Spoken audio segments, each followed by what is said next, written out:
மதிமுகம் நேயர்களுக்கு வணக்கம். இது நேர்முகம். இன்றைய நேர்காணலில் சிறப்பு விருந்தினராக நம்மோட அரசியல் விமர்சகர் ஜெகதீஸ்வரன் இணைந்திருக்கிறார். பேசலாம். டயா பூஸ்டர் சுகரை கண்ட்ரோல் பண்ணும், உங்க ஆரோக்கியத்தை மீட்டு தரும். சர்க்கரையை கட்டுப்படுத்துறதுக்கான எளிமையான வழிமுறை, இயற்கையான வழிமுறை. அனைத்து மருந்து கடைகளிலும் கிடைக்கும்.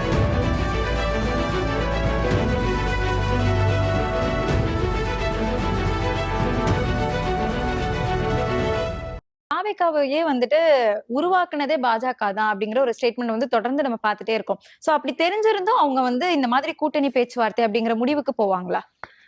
இல்ல, அதாவது அவங்க என்னன்னு கேட்டீங்கன்னா, திமுகவை எதிர்க்கணும், இது ஒரு நல்ல ஆப்பர்ச்சுனிட்டி நினைக்கிறாங்க. விஜய காமிச்சு ரெண்டு விஷயத்துக்கு பயன்படலாம். ஒண்ணு, இது பேர வலிமையை ஜாஸ்தி பண்ணலாம். இப்போ திமுக என்ன சொல்லுவாங்க, நாங்க அங்க போயிடுவோம், எங்களுக்கு ஆப்ஷன் இருக்கு, சீட்ஸ் அதிகம் பண்ணி கொடுங்க அப்படின்னு சொல்லி கேட்கலாம். முதலமைச்சரும் கொடுக்கலாம். சரி, ஒரு 3 சீட் 4 சீட் அதிகமா கொடுக்கலாம். ஏன்னா அவங்க டிமாண்ட் வைக்கிறாங்க. ஏன்னா எல்லா கட்சிகளுமே கொடுக்கலாம். இப்போ வந்து மற்ற கட்சிகளுமே கேட்கறாங்க. எல்லாருமே ஏன்னா ஜெயிச்சுட்டே இருக்கிறாங்க. திமுக இருக்க சிக்கல் கேட்டீங்கன்னா, ஸ்ட்ரைக் ரேட் வந்து 100% இருக்கு. 40 சீட்டா 40 சீட்டு ஜெயிச்சிடறாங்க.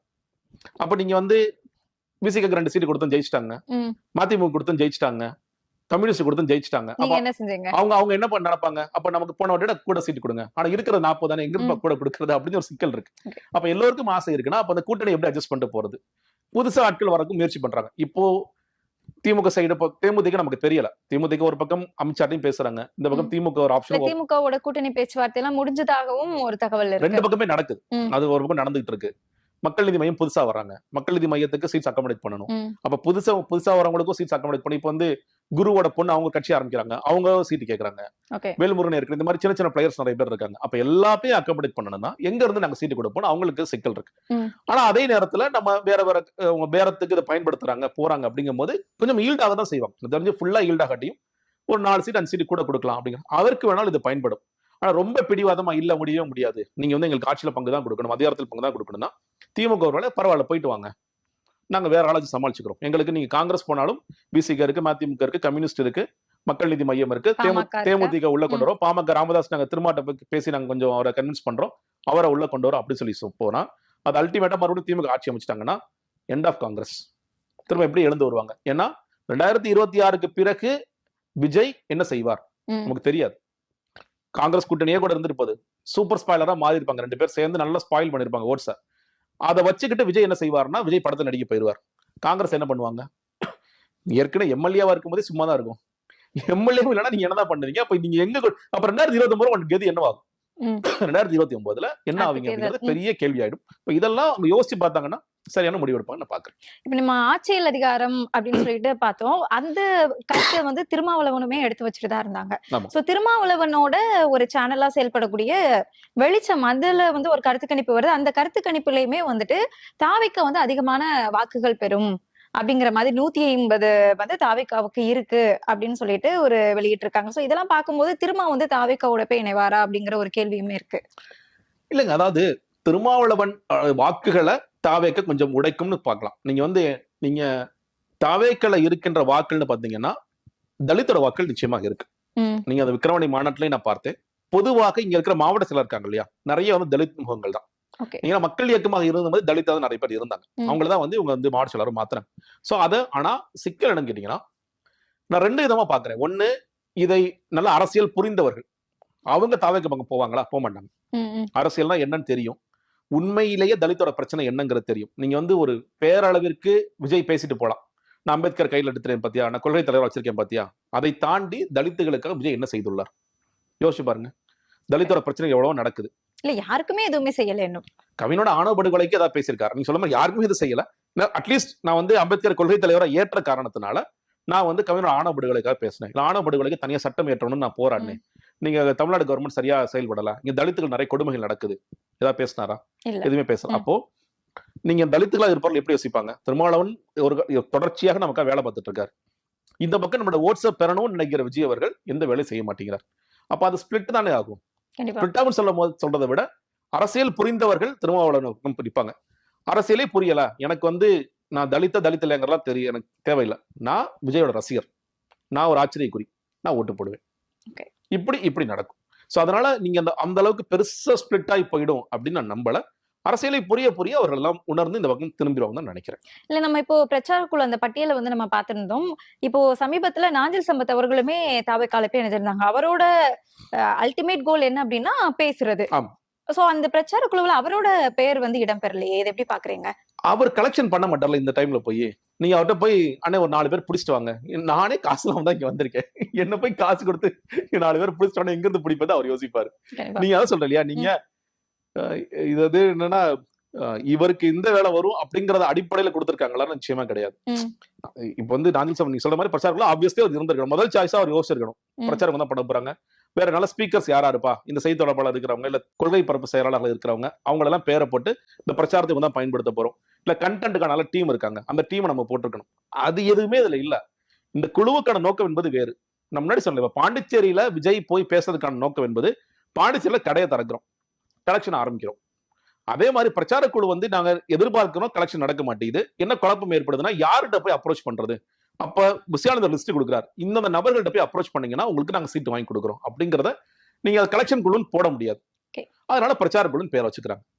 நீங்க சொல்லுங்க, இந்த பிரச்சார குழுல இருக்கிறவங்களுடைய கல்வி தகுதியெல்லாம் விட்டுருங்க, எழுத படிக்க தெரியுமா தெரியாதா உனக்கு?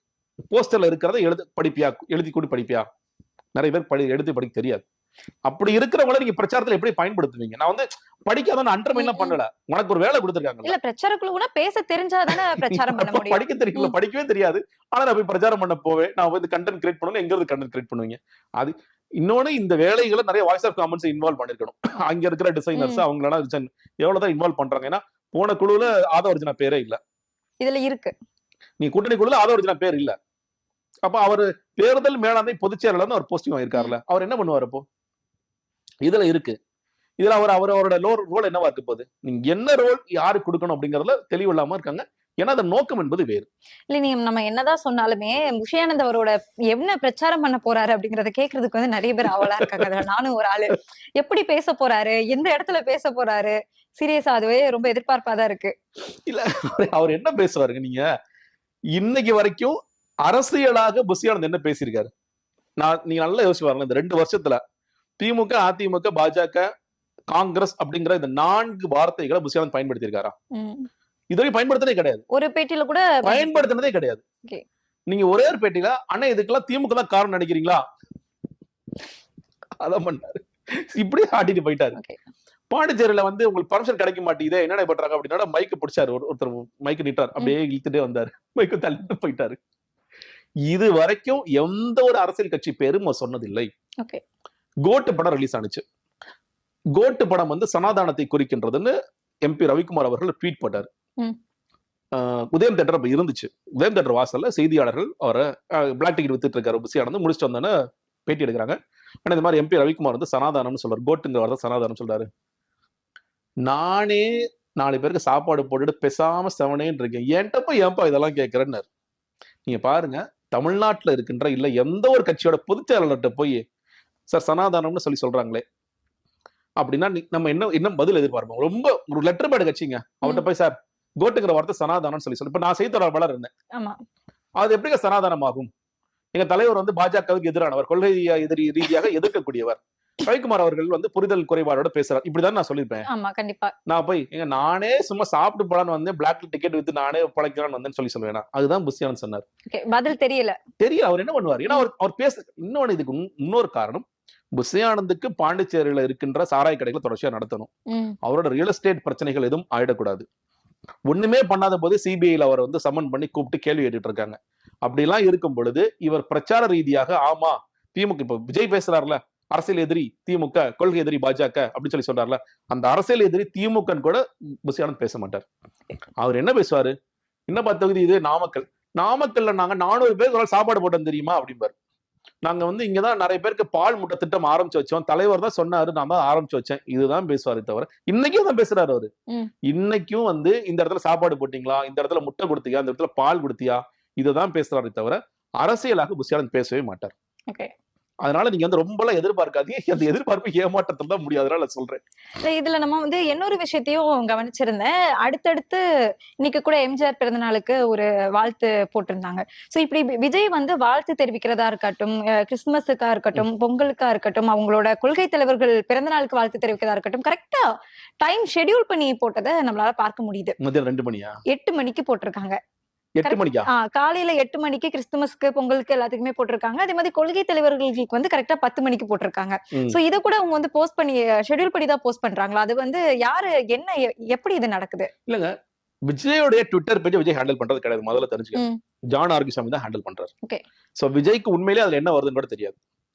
இன்னொன்னு, நீங்க வந்து 2 வித்தியாசம் இருக்கு. நீங்க போட்டோ போட மோஸ்ட்லி 12 மணிக்கெல்லாம் போட்டுட்டு இருந்தாங்க. இப்பதான் கொஞ்சம் மாறி இருக்குன்னு நினைக்கிறேன். 12 மணி தான் போட்டுட்டு இருந்தாங்க. இப்ப சமீபமா டிசம்பர்ல இருந்து கிறிஸ்துமஸ்ல இருந்து மாறி இருக்காது மேபி தெரியல. 12 மணி தான் யூசுவலி போடுவாங்க. அதுல 2 இருக்கு. ஒன்னு போட்டோக்கான மாலை, அந்த ஒரு ஒயிட் கலர் பேக்ரவுண்ட் வால், அதுல போட்டோக்கான மாலை போடாருன்னா அது வந்து நிறைய பேர் கண்டுபிடிக்க ஆரம்பிச்சாங்க. ஏஐல பண்றாங்க. ஏன்னா விஜய் எப்படி யோசிக்கிறாருன்னா, அவர் ஜென்ரலாவே எதுக்கு நான் மாலை போடணும், எம்மையே மாலை போடணும், அதுல என்ன அர்த்தம் இருக்கு விஜய்க்கு தெரியல. கொள்கை தலைவர்னா மாலை போடணும் சார் அப்படிங்கறது அவருக்கு தெரியல. அதனால அவர் வந்து நீங்களே ஏதாவது பாத்துக்கங்கப்பா, நான் ரெஸ்ட் எடுக்கிறேன் சொல்லி விட்டுறாரு. எல்லாரும் ரொம்ப ஏஐன்னு சொன்ன பிறகு வேற அதுக்குதான் என்ன சொன்னாங்க, சார் அதுக்கு உங்களுக்காக தான், நீங்க வந்து சோம்பேறியா இருக்கிற காரணத்தினாலதான் 5 கொள்கை தலைவர்களுடைய சிலையை வச்சிருக்கோம். அதுல இன்னொரு பிரச்சனை, உங்களுக்கு யார் எந்த தலைவர் தெரியாது அப்படிங்கறதுனாலதான் இப்ப அஞ்சலி அம்மாளுடைய பிறந்த நாள் அப்படின்னா மற்ற 4 பேருக்கு மாலை போட்டுட்டு அதை மட்டும் எம்டியா வைப்பாங்க. சோ விஜய் கண்டுபிடிச்சிருவாரோ இவங்க தான் அஞ்சலி அம்மா. அவர் சொல்லிடுற, சார் எந்த சிலையில வந்து மாலை இல்லையோ அவங்க தான் அஞ்சலி அம்மா, அது தெரிஞ்சுக்கங்கன்னு சொல்லிடுவாரு. அங்க நின்று வணக்கெல்லாம் செலுத்த மாட்டார். போவாரு, மாலை போடுவார், வந்துருவார், கிளம்பி வந்துருவார். சோ அதனால அவர் வந்து ஒருவேளை எழுப்பி அவரை கூட்டிட்டு வந்தாங்க அப்படின்னா அது லேட் ஆயிடும், மத்தியானம் போல ஆயிடும். இல்ல எழுப்பாம 12 மணிக்கு வீட்டுல அவர் பாட்டு இருப்பாரு, நீலாங்கரையிலே இருக்கட்டும், நம்ம போட்டலாம் அப்படின்னா இந்த வேலையை பார்த்துறோம். மேபி கிறிஸ்துமஸ் இது சில நேரங்கள் வந்து ரொம்ப லேட் நைட் மெசேஜ் வரும். இப்ப இந்தியா வந்து விமன்ஸ் டீம் ஜெயிச்சாங்க இல்லையா, அப்ப வந்து நைட்டு உடனே ஜான் எந்த மேட்ச் பார்த்துட்டு வந்து போல இருக்கு, சரி விஜய் பேர்ல ஒரு ட்வீட்டை போட்டு விடுவோம்ப்பா, கிறிஸ்மஸ்க்கு ஓகே, கிறிஸ்மஸ்க்கு யூஷுவல் நைட்டே அந்த செலிப்ரேஷன்ஸ் ஆரம்பிச்சிடும், அப்ப நைட்டே அந்த ட்வீட்டை போட்டு விட்டுருவோம்ப்பா அப்படின்னு அந்த மாதிரி தான் பண்ணாங்களே தவிர, இதெல்லாம் வேகமாக செய்யணும், கொள்கை தலைவர்களுக்காக வாழ்த்தோ இல்ல கொள்கை தலைவர்களுக்கான நினைவஞ்சலியோ வேகமாக செய்யணும் அப்படிங்கிற அடிப்படை அறிவு கூட இல்ல. நம்மள சோம்பேறியா எல்லாரும் பாக்குறாங்களே அப்படிங்கறதெல்லாம் அந்த புரிதல்லாம் இல்ல. கடமைக்கு ஒரு வேலை செய்யணும், அவ்வளவுதான். அதான் கடமைக்கு கரெக்டா முந்தின நாளே இல்லைன்னா ஒரு வருஷத்துக்கான ஷெட்யூலே போட்டு வச்சிருந்திருப்பாங்களா அப்படிங்கிற சந்தேகம் தான் இருக்கு. ஏன்னா 8-1 8-2 ஒரு முன்ன பின்ன ஒரு நிமிஷம் கூட உங்களுக்கு வந்து முன்ன பின்ன ஆகல. கரெக்டா அந்த டைம்ல ஷெட்யூல் பண்ணிருக்காங்க. அப்போ நீங்க வந்து அந்த ஏஐ போட்டோ எல்லாம் போட்டு ஷெட்யூல் பண்ணி வச்சிடறாங்க.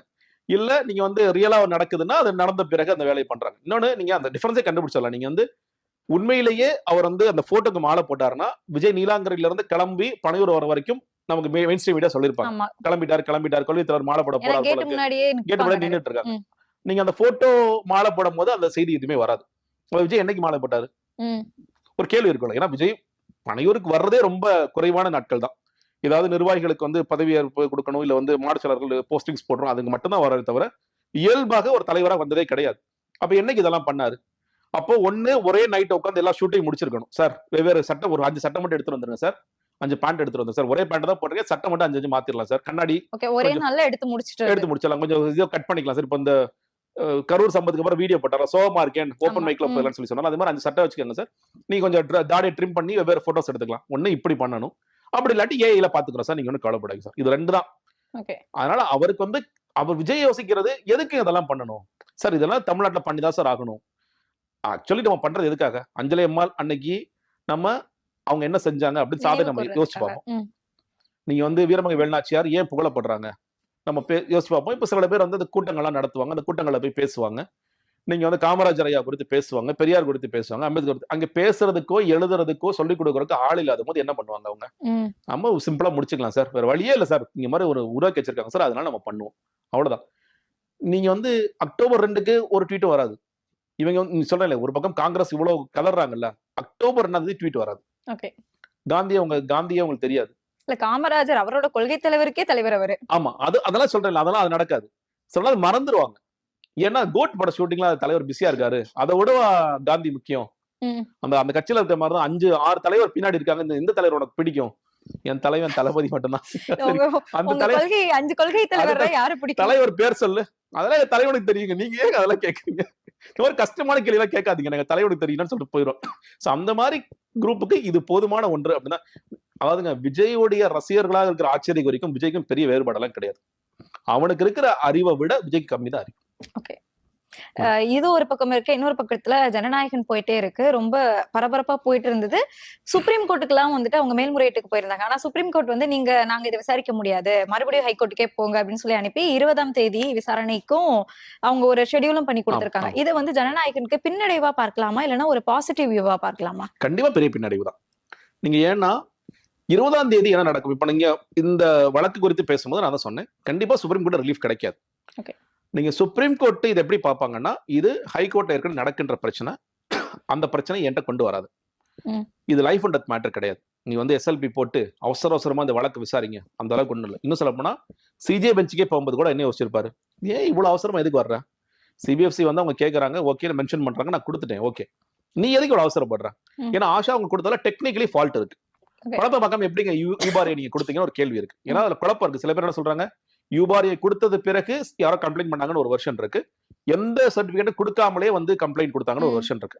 சோ சிபிஎஃப்சி சொல்றது இல்ல, நாங்க யூபாரியை கொடுக்கலன்னு சொல்றாங்க. இல்ல அவங்க கொடுத்ததா தானே செய்தி வந்தது, 4 பேர் கொடுத்திருக்காங்க. சொல்றது கட்சியில எல்லாமே தகவல் தானே, நமக்கு தெரியலையே. ஜட்மெண்ட் காப்பில அது மாதிரி ஆஷா மென்ஷன் ஆஷா உங்க யூபாரியை கொடுங்கன்னு சொல்லி சொன்ன பிறகு நீங்க சிபிஎஃப்சியோட போர்ட் மெம்பரா, நீங்க எப்படி கொடுக்கலாம் அப்படிங்கறத இங்க இருந்து சிக்கலுக்குரிய விஷயமா. இன்னொன்னு, நீங்க பொதுவாக நீங்க ஜட்ஜஸ், நமக்கு தெரியும் ஜட்ஜஸ் எல்லாம் எப்படி இருக்காங்க. இந்தியாவை பொறுத்த வரைக்கும் ஜட்ஜஸ் வந்து அவங்கள கடவுளா நினைச்சுக்கிறாங்க. எல்லா ஜட்ஜஸும், இது வந்து நாங்க ஜட்ஜஸ் இதை தாக்கி பேசுறவங்க கிடையாது, எல்லாருமே தங்களை கடவுளா பாக்குறாங்க. அது வந்து கீழமை நீதிமன்றங்களா இருக்கலாம், மெஜிஸ்ட்ரேட்டா இருக்கலாம், அப்படிதான் இருக்கு. ஜட்ஜ் ஒருத்தர் நடந்து போகும் கூட எல்லாம் ஓரமா போங்க. அது பிரிட்டிஷ் காலத்துல இருந்து அப்படிதான் நம்ம உருவாக்கி வச்சிருக்கோம். அவங்களோட ஈகோ நீங்க டச் பண்ணவே கூடாது. நீங்க போய் என்ன சொல்றீங்க, சார் 9ஆம் ரிலீஸ் வச்சுனா சார், படத்தை ரிலீஸ் பண்ணி விடுங்க அப்படின்னா ஒரு ஜட்ஜ் என்ன பிரச்சனை உனக்கு? 9ஆம் தேதி ரிலீஸ் ஆகாட்டி லைஃப் அண்ட் டெத் பிரச்சனையா? ஆர்டிகல் 14(1) வருதா? என்ன பிரச்சனை உனக்கு? கிளம்புன்றாரு அவர். நீங்க தேதி குறிச்சிட்டீங்க அப்படிங்கிறதுக்காக இத கேள்வியா ஜட்ஜுக்கு சொல்றேன்ல, ஜட்ஜை விடுங்க. சிபிஎஸ்சி இந்த கேள்வி கேட்கறாங்க, சார் நாங்க எப்பயோ சொல்லிட்டோம், டேட் பிக்ஸ் பண்ணிட்டு எங்கள்கிட்ட வராதீங்க அப்படின்னு சொல்றாங்க. நான் இன்னொன்னு, நீங்க இந்த விஷயத்துல சிபிஎஸ்சி நம்ம எல்லாருமே கண்டிப்போம், அதெல்லாம் ஓகே தான். நிச்சயமாக வந்து பாஜகவோட அரசியல் இருக்கு, பின்புலத்துல அவங்க தான் செயல்படுறாங்க, அதனால எந்த மாற்று கருத்தும் இல்லை. ஆனா நீங்க இப்படி யோசிச்சு பாருங்க, இப்போ 2 படம் ரிலீஸ் ஆனது. ஜனநாயகன் ரிலீஸ் ஆகாததுனால வாவாத்தியார் ரிலீஸ் ஆனிச்சு, தம்பி தலைமையில் ட்ரிபிள் டி ஒரு படம் ரிலீஸ் ஆயிருக்கு. இவங்க எப்ப சிபிஎஃப்சி சர்டிஃபிகேட் வாங்கினாங்க யோசிச்சு பாருங்களேன். இவங்க 30ஆம் தேதி தானே ரிலீஸ். இவங்க ஏன் இவ்வளவு சீக்கிரம் வாங்கி வச்சாங்க? இவங்களுக்கு தெரியுமா ஜனநாயகன் ரிலீஸ் ஆகாததுனால 14, 15 பண்ணிடலாம்? கண்டிப்பா தெரியும், யாருக்குமே தெரியாது. ஏன் இவ்வளவு அவசரமா சிபிஎஃப்சி எல்லாம் சர்டிஃபிகேட்? இத்தனைக்கும் ரொம்ப கான்ட்ரோவர்சியான மூவி கிடையாது. வாவாத்தியாரா இருக்கலாம், ஏன்னா எனக்கு தெரிஞ்சு பெரிய கட்ஸ் எல்லாம் கொடுக்கலாம், 2 பேருமே கட்ஸ் எல்லாம் கொடுக்கலாம். அப்படி இருக்கும் பொழுது எதற்காக இவர்கள் இவ்வளவு அவசரமாக வாங்கினாங்க? ஏன்னா சிபிஎஃப்சியோட ப்ராசஸ் இவங்களுக்கு தெரிஞ்சிருக்கு. சார் ஒருவேளை கட்டு கொடுக்குறாங்கன்னா மறுபடியும் எடிட் டேபிளுக்கு போகணும், மியூட் பண்ணணும், எடிட் பண்ணணும், திரும்ப வந்து போட்டு காட்டணும், இது ஓகே இடம் கேட்கணும், அவன் மறுபடியும் ஏதாவது சொல்லுவான், திரும்ப எடுத்துட்டு போகணும். இந்த பிரச்சனைகள்லாம் சினிமா தெரிந்த எல்லோருக்கும் தெரியும். ஆனா இவர் 30 வருஷத்துக்கு மேல சினிமால இருக்கார். இன்னும் சொல்ல போனா இந்த படம் எப்ப ரேப் ஆனிச்சு தெரியுமா? மே மாசம் ரேப் ஆனிச்சு. எனக்கு தெரியும், மே மாசம் ரேப் ஆனிச்சு. டப்பிங் மேபி ஜூலைல நடந்திருக்கலாம். ஏன்னா அந்த கரூர் இன்சிடென்ட்ல அவர் உள்ள இருக்கும்போது கூட டப்பிங் போறாருன்னு சொல்லி சொன்னாங்க. அது இந்த அளவுக்கு உண்மை தெரியல. எப்படி பாத்தீங்கன்னா அக்டோபர்ல படம் கம்ப்ளீட்டா நீங்க தியேட்டர்ல போட்டுக்காக feature film ready. October, November, December 19 வரைக்கும் என்ன பண்ணிட்டு இருந்தாங்க? ஏன் போகல? இத்தனைக்கும் அவங்களுக்கு தெரியும் இது பொலிட்டிக்கலா ஒருத்தர் நடிச்சிருக்காரு, பொலிட்டிக்கல் வசனங்களை வச்சிருக்கோம். இது கண்டிப்பா இன்னொன்னு மிலிட்டரி சம்பந்தமான காட்சிகள் ஏற்கனவே பேசணும். அந்த பொண்ணை எப்படியாவது மிலிட்டரி விமனா மாத்தணுங்கிறதா அவருடைய நோக்கத்துக்கு மிலிட்டரி சம்பந்தமான காட்சிகள் வச்சிருக்கோம். நமக்கு ஏற்கனவே வந்து பிரசிடென்ஸ் இருக்கு. அமரன் வந்து மிலிட்டரி சார்ந்த படம். அந்த படத்துக்கு நேரடியாக அவங்க போய் டிஃபென்ஸ்ட காமிச்சிட்டு சார் உங்களுக்கு ஓகேயான்னு கேட்டு அவங்கள்ட்ட என்ஓசி வாங்கிட்டு சிபிஎஸ்சி வராங்க. நீங்க பாருங்க, சிபிஎஸ்சி போய் அவங்க சொல்லல, என்ஓசி போய் அங்க வாங்க சொல்லல, என்ஓசி வாங்கிட்டு சிபிஎஸ்சி வராங்க. அதுதான் ப்ரொசீஜர். இது கெவின் ப்ரொடக்ஷன்ஸ்க்கோ ஹெச் வினோத்துக்கோ விஜய்க்கோ தெரியாதா இல்ல தெரியாத மாதிரி நடிக்கிறாங்களா? பரவாயில்ல சார், கடைசி நேரத்தில் இந்த மாதிரி ஒன்று பண்ணாதான் கான்ட்ரோவர்சியா வரும், படத்துக்கான ப்ரொமோஷன்ஸ் அதை பயன்படுத்திக்கலாம்னு பிளான் பண்ணாங்களா? இன்னொன்னு, விஜய் இந்த படத்தை முதல்ல பிளான் பண்ண ரிலீஸ் வந்து தீபாவளி. கோட்டுக்கு பிறகு அடுத்த படத்தில் விஜய் நடிக்கிறார் என்ற அறிவிப்பு வரும் பொழுது தீபாவளி ரிலீஸ் தான் இவங்க பேசினாங்க, டேட் எல்லாம் பிக்ஸ் பண்ணாங்க. இது ஏன் மாறுச்சுன்னு கேட்டீங்கன்னா தேர்தலுக்கு இந்த படம் பயன்படும் இவர் கணக்கு போட்டாங்க, அந்த கணக்குல மண்டு விழுந்துருச்சு. சோ சிபிஎஃப்சி வந்து செய்யறது அயோக்கியத்தனம் அப்படிங்கறது எந்த மாற்று கருத்து இல்லாட்டியும் அதை உணர்ந்து நீங்கள் வழிவிட்டது நீங்க உணர்ந்திருக்கணும். அக்டோபர்ல படத்தை கொண்டு போயிருக்கணும், நவம்பர்ல படத்தை கொண்டு போயிருக்கணும். அப்ப ஏன் இவ்வளவு டிலே பண்றீங்க? 1 மாசம் ஆச்சு உங்கள்ட்ட படத்தை காமிச்சு ஏங்க டிலே பண்றீங்கன்னு கேட்டிருந்தா அவன் சொல்லிருப்பான், இல்ல சார் கொடுக்க முடியாது, அப்போ உங்களுக்கு டைம் நிறைய இருந்துச்சு. என்னங்க உங்களுக்கு பிரச்சனை சொல்லுங்க, நான் கோர்ட்டுக்கு போறேன். அப்போ கோர்ட்டுக்கு போயிருந்தா எந்த அவசரம் இல்லாம டேட்டு போட்டீங்களா, டேட்டு போடுங்க, எனக்கு ஜனவரி தான் ரிலீஸ், நான் லேட்டா பாத்துக்கிறேன், ஒன்றும் பிரச்சனை இல்லை அப்படிங்கறத சுமூகமாக நீங்க முடிச்சிருக்கலாம். நீங்க ஒரு நோக்கத்துக்காக இதை பண்ணீங்க அப்படிங்கறதுலயும் அது வந்து தவறு கிடையாது. ஆமா, நோக்கத்துக்காக தான் பண்ணாங்க, அது உண்மைதான். இல்ல இப்ப நீங்க வந்து மே மாசமே wrap ஆயிடுச்சு அப்படின்னு சொன்னீங்க. அப்படி இருக்கும்போது செப்டம்பர்ல நடந்த அந்த கரூர் இன்சிடென்ட்ல அந்த சம்பவம் வந்து வைக்கிறாங்க, ட்ரோன் எல்லாம் வச்சிருக்காங்க அப்படின்னு சொல்றாங்களே. இல்லைங்க, அந்த காட்சிகள் இருக்கு இல்லையா? இப்ப நீங்க அந்த முதல் சிங்கிள் ரிலீஸ் ஆனிச்சு அந்த பாடல் நீங்க வந்து ட்ரைலர்ல பாக்குறோம், எல்லாவற்றிலையும் அந்த காட்சிகளை வச்சிருக்காங்க. நீங்க வந்து அவர் பஸ் மேல ஏற நிக்கிறதுக்கு, ஏன்னா கடைசியா எங்க செல்ஃபி ஈரோட செல்ஃபி எடுத்தாரா, அதே மாதிரி காட்சியை இதுலயுமே நம்ம பாக்குறோமே. சோ அவர் வந்து ஒன்னத படத்துல இருந்து இது எடுத்திருக்காரு. இது பயன்படுத்தலாம். அதாவது என்னன்னு கேட்டீங்கன்னா, விஜய் வந்து இந்த படத்தை ஒரு பொலிட்டிக்கல் வெஹிக்கிளா பயன்படுத்துறதுக்கு முயற்சி பண்றாரு. இந்த படத்தோட கண்டென்ட்டும் சரி, இதை வந்து ஞாபகப்படுத்தணும். தமிழக வெற்றி கழகத்தோட பஸ் போனுச்சு, தமிழக வெற்றி கழகத்தோட மக்கள் அவர் செஞ்ச விஷயங்களை ஒரு ஹிஸ்டரியை பேசுற மாதிரி எடுத்துட்டு வருது. இல்ல அதான் சொல்றேன், நீங்க இது அப்ப நீங்க எல்லாத்துக்கும் தயாரா இருக்கணும்னு நான் சொல்றேன். நீங்க இது பொலிட்டிக்கல் மூவியா தான் கொண்டு போக போறீங்க அப்படின்னா அதற்கு நீங்க தயாரா இருக்கணும்ல. அதை நீங்க செய்யல, இல்ல அதானே பிரச்சனை. நீங்க அதுக்கு தயாரா இருந்து அதுக்கு நாங்க வந்து அந்த காட்சிகள் எடுத்து வச்சிருக்கோம்னா சிக்கல் இல்ல. இன்னொன்னு, நீங்க கரூர் இன்சிடென்ட் மட்டும் இல்ல, எல்லா இன்சிடென்ட்ஸையும் உள்ள கொண்டு வர முயற்சி பண்றாரு. ஒட்டுமொத்த நீங்க இந்த ஒட்டுமொத்த படத்தை தன்னோட தேர்தல் பிரச்சாரமா பயன்படுத்தலாம்னு விஜய் பார்க்கிறார். விஜய்க்கு ஆரம்பத்துல வெளியே வர பிளானே கிடையாது. இந்த படம் ஒண்ணுமே போதும், இந்த படம் மட்டும் போதும், நமக்கு ஓட்டை கொண்டு வந்துடும், நம்ம வீட்டுல உட்காந்து ஜெயிச்சிடலாம் அப்படின்னு நினைக்கிறார். அப்ப அதற்கு நீங்க ரெஃபரன்சஸா இந்த காட்சிகள் எடுத்து வச்சு மக்கள் என்ன பார்த்தாங்க, மக்கள் என்ன வந்தாங்க அப்படிங்கறத காமிச்சிடலாம் அப்படின்னு நோக்கத்துக்கு போறாரு. இது வந்து நீங்க வந்து ஒரு பின்னடைவு அப்படின்னு சொன்னீங்க. ஆனா இந்த படம் வந்து எப்போ வரும், இழுத்துட்டே போயிருவாங்களா, தேர்தலுக்கு முன்னாடி வருமா அப்புறம் வருமா அப்படிங்கிற ஒரு கன்ஃபியூஷன் இருந்துட்டே இருக்கு. ஆனா அதுக்கு வந்து இப்போ 20ஆம் தேதி நீங்க ஒரு முடிவு சொல்லணும் அப்படின்னு சொல்லியிருக்காங்க. இது ஒரு பாசிட்டிவான விஷயம் தானே? முடிவு தாங்க. அந்த முடிவுங்கிறது வந்து படத்தை ரிலீஸ் பண்ணணுங்கிற அவசியம் இல்லைல்ல. முடிவை ரிவைசிங் கமிட்டிக்கு போடுங்கன்னு சொல்லுவாங்க. ஏன்னா சிபிஎஃப்சி வந்து எந்த அளவுக்கு இந்த படத்தை ரிலீஸ் பண்ண விடக்கூடாதுங்கிறதுல கவனமா இருக்காங்கன்னா, சுப்ரீம் கோர்ட்ல கேவியட் போடுறாங்க.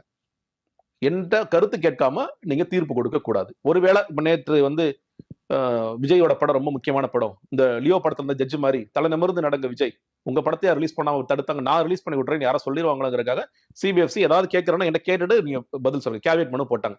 அப்ப நீங்க எங்கேயுமே ரிலீஃப் கிடைக்க கூடாதுன்னு ரொம்ப தெளிவா இருக்கிறாங்க. வேக வேகமாக போய் சிஜிஐ பெஞ்ச்ல மென்ஷன் பண்றாங்க. அப்ப அடுத்து 21ஆம் தேதி வரும்பொழுது சிபிஎஃப்சி என்ன சொல்லுவாங்கன்னா, சார் ரிவைசிங் கமிட்டிக்கு போடுங்க, என்ஓசி வாங்கட்டும், வரட்டும், இதாவது ப்ரொசீஜர். அப்ப இந்த தரப்பு என்ன பேச முடியும்? ஏன் ப்ரொசீஜர் நீ ஃபாலோ பண்றவனுக்கு ஏதாவது சிக்கல் இருக்கான்னு கேட்பாரு ஜட்ஜ். ஆமா சார் ஃபாலோ பண்ணி தான் சார் ஆகணும் தான் சொல்ல முடியும். இல்லங்க இது ஜனநாயகனுக்கே நீங்க சவால் விட்டுறீங்களா? என்ன ஜட்ஜ் சார், நான் வீட்டுல இருப்பேன் பனையூர்ல இருப்பேன் சொல்ல முடியுமா? அதெல்லாம் சொல்ல முடியாது. அப்போ நீங்க அந்த இடத்துல என்ன பதில் சொல்லுவீங்க? இது கண்டிப்பா ரிவைசிங் கமிட்டி போறதுக்கான வாய்ப்புகள் இருக்கு. ரிவைசிங் கமிட்டி போயிருச்சுன்னா 2-3 வீக்ஸ் ஆயிடும்.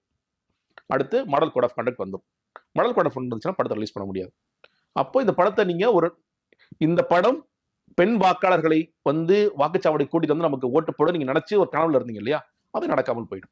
இப்போ ரிவைசிங் கமிட்டிக்கு தான் போகணும் அப்படின்னா அவங்க ஆரம்பத்திலே போயிருந்தாங்கன்னா இன்னும் படம் வெளியே வந்திருக்கும்ல. கண்டிப்பா வந்திருக்கும். அதான் சொல்லல, நீங்க அவங்க ஜனவரி 7ஆம் தேதி வரைக்கும் பேசாம இருக்காங்க. டிசம்பர் 19 அவங்க என்ன சொல்றாங்க, ஜனவரி 7 வரைக்கும் கிடைச்சிரும்னு நினைக்கிறோம், எங்களுக்கு கிடைக்கல, அன்னைக்குதான் உணர்ந்து கோர்ட்டுக்கு போறாங்க. ஏன்னா அப்ப என்ன சொல்றாங்க, அப்ப ரிவைசிங் கமிட்டிக்கு போன்னு சொல்லி சொன்னா 2-3 வீக்ஸ் ஆயிடும். அவங்க என்ன நினைச்சாங்க, ஜனவரி 7ஆம் தேதி போயிட்டா நமக்கு 8ஆம் தேதி ரிலீஃப் கிடைச்சிரும், 9ஆம் தேதி படத்தை ரிலீஸ் பண்ணிடலாம், கோர்ட் வந்து இப்படி ஒரு பார்வை எடுப்பாங்கன்னு சொல்லி நினைச்சாங்க. அதுக்கு ஏற்ற மாதிரி ஆஷா ஃபர்ஸ்ட் என்ன சொன்னாங்க, நான் 9ஆம் தேதியில 10ஆம் தேதி காலைல தீர்ப்பு கொடுக்குறேன். அவங்க நம்பினாங்க, சரி 9ஆம் தேதி இல்லாட்டி ஒரு நாள் தள்ளி போய் நம்ம படத்தை ரிலீஸ் பண்ணிடலாம், எது ஷார்ட் ப்ராசஸ் அப்படின்னு பார்த்தாங்க. ரிவைசிங் கமிட்டி 2-3 வீக்ஸ், இது 2-3 டேஸ்ல முடிஞ்சிடும். ஆனா அவங்க நினைப்புல மண் அள்ளி விழுந்துருச்சு, அவ்வளவுதான். சோ வேற வழி இல்லாம இது பண்ணிட்டாங்க. இப்ப நீங்க சொன்ன மாதிரியே இப்போ இது முடிஞ்சதுக்கு அப்புறமா தேர்தல் தேதி அறிவிச்சிருவாங்க. அதுக்கப்புறம் எல்லாமே அதுக்கான விதிமுறைகள் எல்லாமே வந்துரும். சோ அந்த டைம்லயும் இதுல வந்து நிறைய டைலாக்ஸ் இருக்கு, அரசியல் ரீதியா இருக்கு அப்படிங்கிறது இல்ல. நீங்க சவத்துல விஜய் போஸ்டர் ஒட்ட முடியாது. நீங்க ஜனநாயகன் போஸ்டர் எப்படி ஒட்டுவீங்க? நீங்க ஜெயலலிதாவோட திரைப்படம் ரிலீஸ் பண்ண விடலங்க. ஜெயலலிதா அவங்க ரீரிலீஸ் பண்ண ட்ரை பண்ணாங்க 2016ல. அவங்க ஜெயலலிதா ஹீரோயின் அந்த படத்தை நடிச்சிருந்தாங்க, ரிலீஸ் பண்ண விடல. எம்சிசி போயிடுச்சுன்னா எந்த சுவர்லையும் விஜயோட போஸ்டர் இருக்கக்கூடாது, அதுக்கு ரூல்ஸ்ல அனுமதியே கிடையாது. நீங்க ஏற்கனவே எழுத்துக்களை அழிச்சிருவாங்க. நமக்கு தெரியும் எம்சிசி வந்துச்சு. எம்சிசி வந்த பேர் எப்படி படத்தை ரிலீஸ் பண்ணுவீங்க? அதுதான் கேள்வி. அதுக்கப்புறம் ரிலீஸ் ஆக முடியாதுன்னா அப்போ தேர்தலுக்கு அப்புறமா தான் ரிலீஸ் ஆகும். தேர்தல் முடிஞ்சாலுமே ரிசல்ட் வந்த பிறகு தான் ரிலீஸ் ஆகும். எம்சிசி இன்னும் இதுல தானே, என்னைக்கு புதிய அரசு பதவி ஏற்கிறாங்களோ, என்னைக்கு கவுண்டிங் முடியுதோ அன்னைக்குதான் எம்சிசி எடுப்பாங்க. அப்ப இந்த ஜனநாயகனுக்கான வேலையே இருக்காது அந்த டைம்ல. நீங்க அதான் அவங்க என்ன சொல்றாங்கன்னா, எங்களோட ஆட்சியில் நாங்க ரிலீஸ் பண்ணிக்குவோம் அப்படி சொல்றாங்க. அதற்கு அர்த்தம் என்னன்னா எப்பயுமே ரிலீஸ் ஆகாது. நான் நினைக்கிறேன் அட்லீஸ்ட் ஜூன்ல ரிலீஸ் ஆகும் நான் நினைக்கிறேன். உங்க ஆட்சி தான் வராது, அப்புறம் எப்படி ரிலீஸ் பண்ணுவீங்க நீங்க? இல்லையா, என்னைக்கு இந்த டைலாக்கும் பாத்துருந்தோம். இப்போ ரிலீஸ் ஆச்சு அப்படின்னா நடிகர் விஜய், ஆமா, எலெக்ஷனுக்கு அப்புறமா ரிலீஸ் ஆச்சு அப்படின்னா முதல்வர் விஜய் அப்படின்ட்டு இருக்கும். எலெக்ஷனுக்கு அப்புறம் விஜய் முதல்வர் விஜய் நீங்க டைட்டிலோட பாத்தீங்கன்னா அந்த படம் என்னைக்குமே ரிலீஸ் ஆகுதுன்னு நான் சொல்றேன். எப்படி ரிலீஸ் ஆகும்? எப்படி ஒரு முதல்வர் ஆவாரு? வேலையே செய்யாம முதல்வர் ஆகிதானே இது சினிமாவா? சினிமால வேணா உங்க ஆசைக்கு நீங்க வந்து மக்கள் முதல்வர் டைட்டில் வேணா போட்டுக்கங்க, மக்கள் முதல்வர் ஏதாவது போட்டுக்கங்க, சும்மா போட்டு ஆசையை தீர்த்துக்கலாமே தவிர இந்த படம் ரிலீஸ் ஆவதற்கான வாய்ப்புகளே இல்லாம போயிடும். விஜயோட ஆட்சியில தான் இது நடக்கணும்னு வச்சுக்கோங்களேன். அது காணல் நீர் தான். நீங்களே நல்ல டைட்டில் எடுத்து கொடுத்திருக்கீங்க, மக்கள் முதல்வர் அப்படின்னு சொல்லிட்டு. மக்கள் முதல்வர் ஒரு டைட்டில் ஏதாவது, ஏன்னா அவங்களுக்கு ஒரு ஆசை இருக்கு, அட்லீஸ்ட் அண்ணனை இப்படியாவது நம்ம பாத்துக்கலாம். இல்ல இன்னும் 2 சீன்ஸ் எடுத்துக்கங்க, அண்ணன் கடைசியா வந்து முதல்வர் ஆகுற மாதிரியான ஒரு சீன் வைங்க, உங்க ஆசையை தீர்த்துக்கங்க. தலைமைச் செயலகம் போயிட்டார் அண்ணன், பக்கத்துல உட்காந்து முதல் கையெழுத்து போட்டாரு, ஏதாவது அந்த மாதிரி வச்சுக்க வேண்டியதான் நீங்க. நன்றி சார், நிறைய தகவல்கள் பகிர்ந்தீங்க. நன்றி.